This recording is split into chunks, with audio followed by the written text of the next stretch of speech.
Oke, kita lanjut pada pembahasan kedua, yaitu organ nodus limfatikus. Apa aja sih yang perlu diperhatikan pada nodus limfatikus? Yang pertama kali itu ada kapsulanya.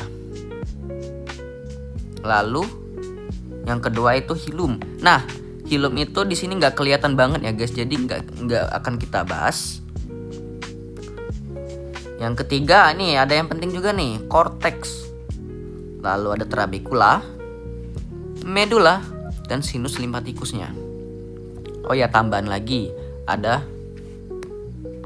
korda limfatikusnya atau korda medularis. Oke, intinya ada 1, 2, 3, 4, 5, 6 hal yang penting yang perlu kita amati. Langsung aja kita mulai tanpa basa-basi ya. Intinya yang ini merupakan bagian kapsulanya. Kapsula pada nodus limfatikus. Dapat diamati bahwa ini ada ya, tectus adipositus, jaringan lemak. Ingat ya, kalau satu kesatuannya disebut sebagai jaringan lemak, tetapi kalau satu persatu disebut sebagai adiposit, sel adiposit, sel lemak. Oke, aman ya, kapsula sudah aman. Kita lanjut ke bagian parenkimnya. Parenkimnya tadi dibagi menjadi 2, yaitu ada korteks. Korteksnya itu yang ini, mulai dari ujung sini, pokoknya ujung sampai ke ujung sini, dan medula.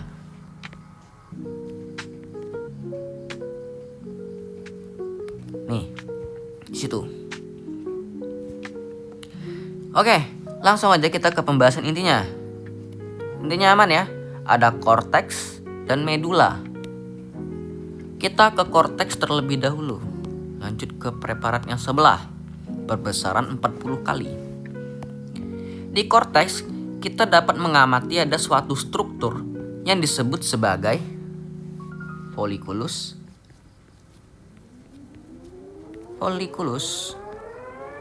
limfatikus.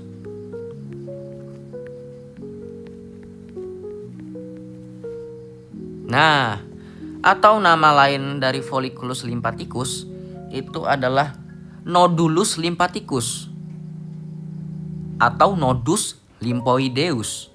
Bebas mau pilih yang mana. Kalau saya milihnya tetap folliculus limfatikus, soalnya ini yang lebih mudah untuk dihafal. Oke, yang mana sih nodulus folliculus limfatikus ini? Dianya yang ini. Satu kesatuan ini disebut sebagai folliculus limfatikus. Oke, aman? Nah, folliculus limfatikus itu dibagi lagi menjadi 2, yaitu zona marginalis.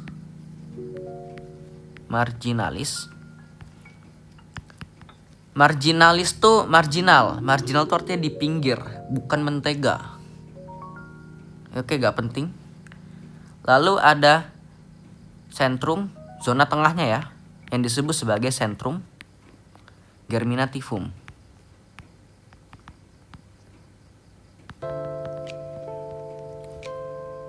Nah, zona marginalis sesuai namanya di pinggir, maka dianya yang ini. Tadi kan ini satu kesatuannya disebut sebagai folliculus limfatikus, maka bagian yang gelapnya disebut sebagai zona marginalis, atau nama lainnya adalah mantle zone, mantle.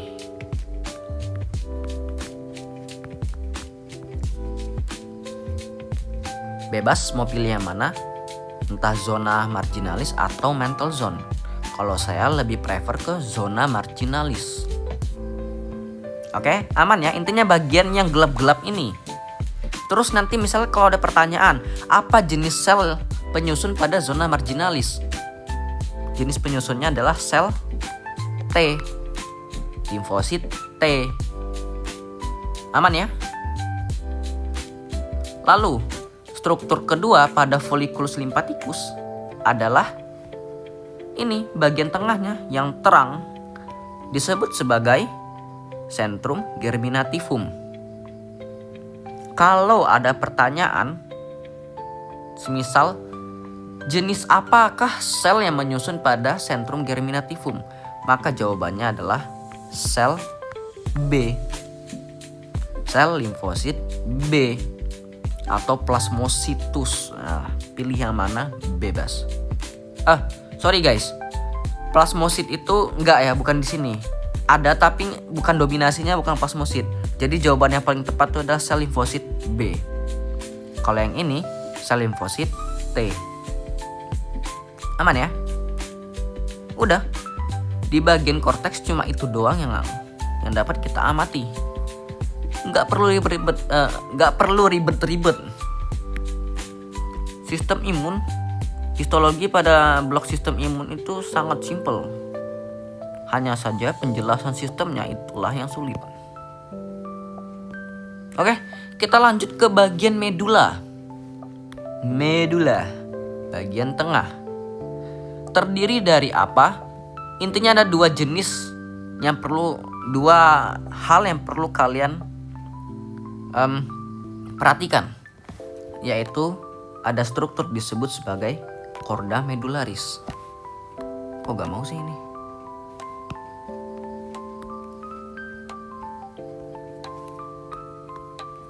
Oh, sorry, agak nge-lag ini. Udah malam soalnya, jam tidur saya.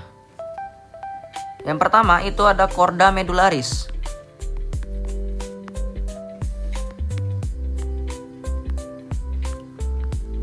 Lalu yang kedua adalah sinusnya, sinus medullaris. Yang mana sih chorda medullaris? Yang kayak gini guys. Nih, dan ini. Intinya ini semua yang bentuknya kayak gitu merupakan chorda medullaris. Terdiri dari sel makrofag dan plasmosit. Oh ya, perlu diketahui juga bahwa sel limfosit yang mendominasi di bagian medula nodus limfatikus adalah plasmosit,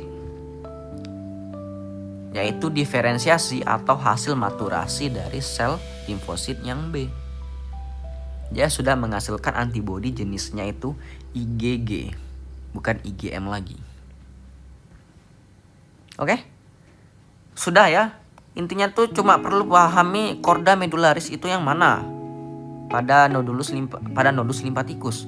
Ya intinya yang tadi yang kayak gini, gini, itu merupakan chorda medullaris. Terus sinus medullaris yang mana? Intinya ruangan kosongnya guys, yang kayak gini, atau semuanya ini. Yang putih-putihnya itu adalah sinus medullarisnya. Aman? Aman ya? Jadi pada bagian medula nodus limfatikus itu ada dua hal yang perlu diperhatikan, chorda medullaris dan sinus medullaris. Di sinus medullaris juga ada suatu struktur pembuluh darah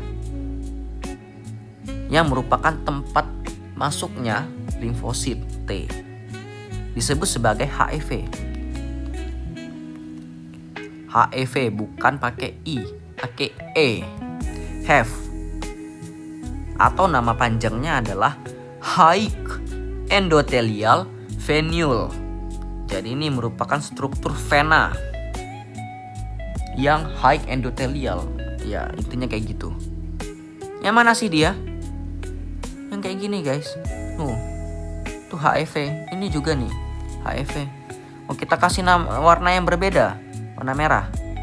Nih. Ini nih HEV. Oke, aman ya? Kalau aman kita lanjut. Lanjut kemana? Lanjut ke pembahasan ketiga. Karena intinya itu sudah selesai guys, yang bagian nodus limfatikus. Pertama kali tadi kapsulanya itu yang atas.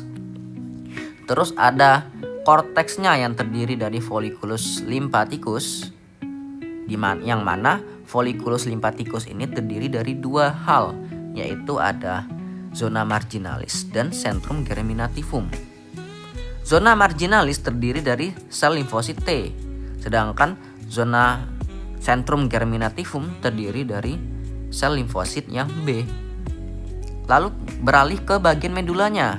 Di bagian medulanya terdapat suatu struktur yang disebut sebagai chorda medullaris. Lalu struktur kosong-kosongnya disebut sebagai sinus medullaris, bagian yang kosongnya. Lalu juga dapat ditemukan adanya HEV, high endothelial venule, pada bagian medula.